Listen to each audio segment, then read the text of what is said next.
പശ്ചിമേഷ്യ പ്രത്യേകിച്ച് GCC രാജ്യങ്ങളിൽ ആദ്യം ഉണ്ടാക്കുന്നുണ്ട് എന്നാണ്. അല്ല സുഹൈൽ, ആ നിലയ്ക്ക് അപ്രതീക്ഷിതമായ ഒരു എസ്കലേഷൻ ഈ യുദ്ധത്തിൽ ഉണ്ടായിട്ടുണ്ട്. അമേരിക്കയെ പോലെ ഒരു രാജ്യം ഇറങ്ങിത്തിരിക്കുമ്പോൾ അവർക്കറിയാലോ എന്തായിരിക്കും ഇതിനകത്ത് സംഭവിക്കാൻ പോകുന്നത്. പക്ഷേ അപ്രതീക്ഷിതമായ അടി ഇറാന്റെ ഭാഗത്തുനിന്നുണ്ടായി. പ്രത്യേകിച്ച് ഈ GCC രാജ്യങ്ങൾക്ക് മേൽ വരുന്ന ആക്രമണം, അവയെ തടയാനും സംരക്ഷണം ഒരുക്കാനും ഈ മേഖലയിൽ തമ്പടിച്ചിരിക്കുന്ന സൈനിക ശേഷിക്ക് കഴിയുമെന്ന് അമേരിക്ക കണക്കുകൂട്ടി. പക്ഷേ കഴിഞ്ഞില്ല എന്ന പ്രശ്നം ഇപ്പോൾ അമേരിക്ക ഫേസ് ചെയ്യുന്നുണ്ട്. കാരണം ഞങ്ങളെ വിശ്വസിച്ച് നിൽക്കുന്ന ഈ പറഞ്ഞ Arab countries and sultanate and Emirates അവർക്ക് സംരക്ഷണം കൊടുക്കാൻ പറ്റുന്നില്ല. നമ്മൾക്കുള്ള ഒരു ട്രസ്റ്റ് ഇഷ്യൂ ഉണ്ടാവുന്നു എന്നത് അമേരിക്ക നേരിടുന്ന ഒരു പ്രശ്നമാണോ ഇപ്പോൾ? പക്ഷേ തീർച്ചയായും അത് രണ്ട് തരത്തിൽ. ഇപ്പോൾ മേഗ ക്യാമ്പ് നോക്കുകയാണെങ്കിൽ തന്നെ അതിൽ രണ്ട് വിഭാഗമുണ്ട്. അതിലൊരു വിഭാഗം നേരത്തെ തന്നെ ഈ ഒരു അഭിപ്രായം പറയുന്ന ആളുകളാണ്.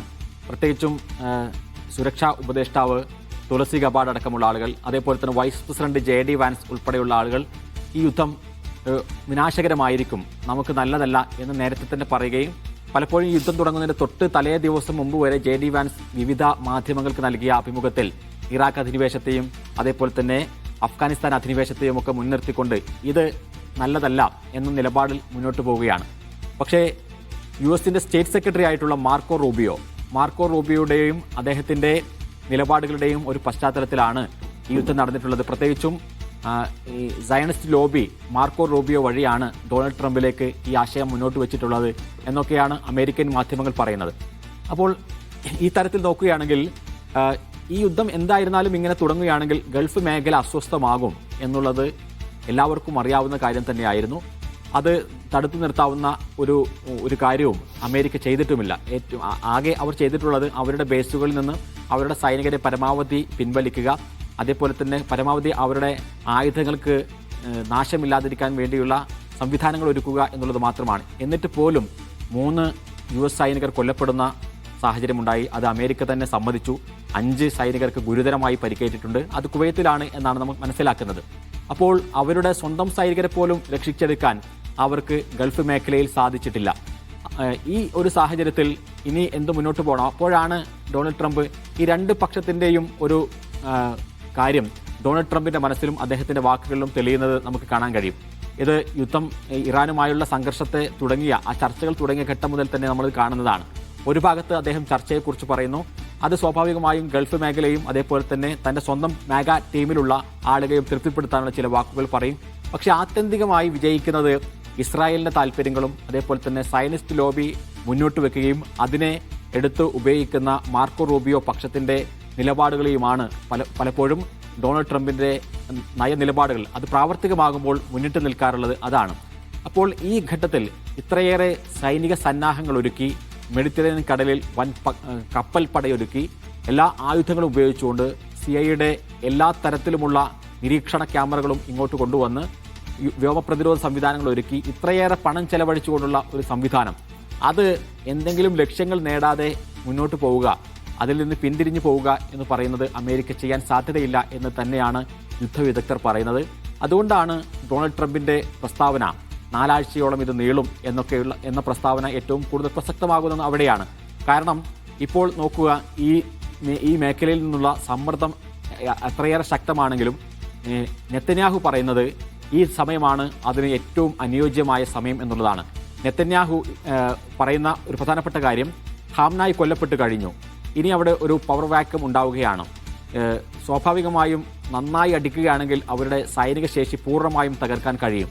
ആ സൈനിക ശേഷി കൂടി തകർത്ത് കഴിഞ്ഞാൽ പിന്നീട് അവർക്കുള്ളത് ആകെ IRGC എന്നൊക്കെ പറയുന്നത് അതിൽ കൂടുതലായും ഈ കാലാൾപ്പട അവരുടെ കരയുദ്ധത്തിന് വേണ്ടിയുള്ള ശക്തിയാണ് കൂടുതലായും IRGCയുടെ ഒക്കെ ഒരു കരുത്ത് എന്ന് പറയുന്നത്. ആ കരുത്തുകൊണ്ട് ഒന്നും നേരിടാൻ സാധിക്കുകയുമില്ല. പ്രത്യേകിച്ചും ഈ വ്യോമ മേഖലയിലുള്ള അമേരിക്കയുടെയും ഇസ്രായേലിൻ്റെയും ആയുധങ്ങളോട് പൊരുതാൻ IRGCയുടെ മാത്രം കരുത്തുകൊണ്ട് കഴിയില്ല. അപ്പോൾ ഈ ഘട്ടത്തിൽ അതിനെ മറികടക്കാനും അവിടെ ഏറ്റവും ചുരുങ്ങിയത് ആ മേഖലയെ തകർക്കാൻ എല്ലാ നേതാക്കളെയും തകർക്കുകയും സൈനിക ശേഷി തകർക്കുകയും ജനങ്ങൾക്കിടയിൽ ഇവിടെ ഒരു വാക്വമുണ്ട്, ഒരു പ്രതിസന്ധിയുണ്ട് എന്ന് സൃഷ്ടിക്കാനെങ്കിലും കഴിഞ്ഞുകൊണ്ട് അങ്ങനെ അവിടെ ഇട്ടേച്ച് പോവുക, പിന്നീട് കുറച്ചു കാലം കഴിയുമ്പോൾ ആ മേഖലയിലേക്ക് കടന്നു കയറുക എന്നൊക്കെയുള്ളതാണ് ഇസ്രായേൽ അമേരിക്കയെ ഉപദേശിച്ചുകൊണ്ടിരിക്കുന്ന കാര്യങ്ങൾ. പക്ഷേ അപ്പോഴും ഇതിനെ ഈ സെനാരിയോ മാറ്റാൻ ഒറ്റ കാര്യത്തിനേ കഴിയുകയുള്ളൂ.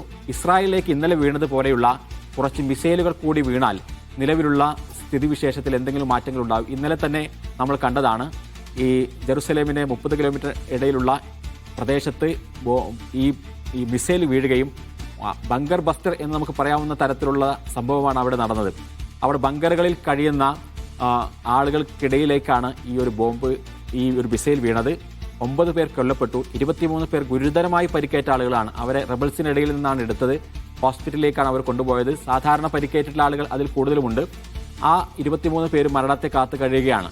ഇതേപോലെയുള്ള ആക്രമണങ്ങൾ ജൂണിൽ നടന്നപ്പോഴാണ് ഇപ്പോൾ അന്നത്തെ ഒരു വെടിനിർത്തലിലേക്ക് ഇസ്രായേൽ തയ്യാറായത്. ആ ആളുകൾക്കിടയിലുള്ള, സ്വന്തം ജനതയ്ക്കിടയിലുള്ള വലിയ വികാരങ്ങൾ ഉണ്ടായപ്പോഴാണ്. ഇന്നലെ ആ ആക്രമണം നടന്നതിന് ശേഷം സാധാരണക്കാരായ ആളുകൾ, ഇസ്രായേലി ജനങ്ങൾ പലരും അവരുടെ മാധ്യമങ്ങളിൽ വന്നുകൊണ്ടും ഇന്റർനാഷണൽ മീഡിയയ്ക്ക് മുമ്പിൽ വന്നുകൊണ്ട് പറയുന്നത് ഈ ആക്രമണം അവസാനിപ്പിക്കണം എന്ന് തന്നെയാണ്. സാധാരണക്കാരെ ഇറാൻ ലക്ഷ്യം വെക്കുന്നു എന്നുള്ളതാണ്. അപ്പോൾ പലപ്പോഴും 150-ലധികം വരുന്ന കുട്ടികൾ കൊല്ലപ്പെട്ട സ്കൂളിനെ കുറിച്ച് ആ ഇസ്രായേലിന്റെ മണ്ണിൽ നിന്ന് തന്നെ അന്താരാഷ്ട്ര മാധ്യമ പ്രവർത്തകർ അവരോട് ചോദിക്കുന്ന സാഹചര്യമുണ്ടായി. അപ്പോൾ ഈ എന്താണ് യുദ്ധത്തിന്റെ കെടുതി എന്ന് ഇസ്രായേൽ ജനത അനുഭവിച്ചാൽ മാത്രമേ ഇപ്പോൾ ഇസ്രായേൽ വിചാരിച്ച സിനാരിയോയിൽ നിന്ന് കാര്യങ്ങൾ മാറ്റാൻ സാധിക്കുകയുള്ളൂ. അല്ലാത്ത കാലത്തോളം ഈ പറഞ്ഞ 4 ആഴ്ചക്കുള്ളിൽ തന്നെ നിലവിലുള്ള ഇറാന്റെ എല്ലാ ഭരണകൂടത്തിലുള്ള ആളുകളെയും കൊന്നൊടുക്കുക,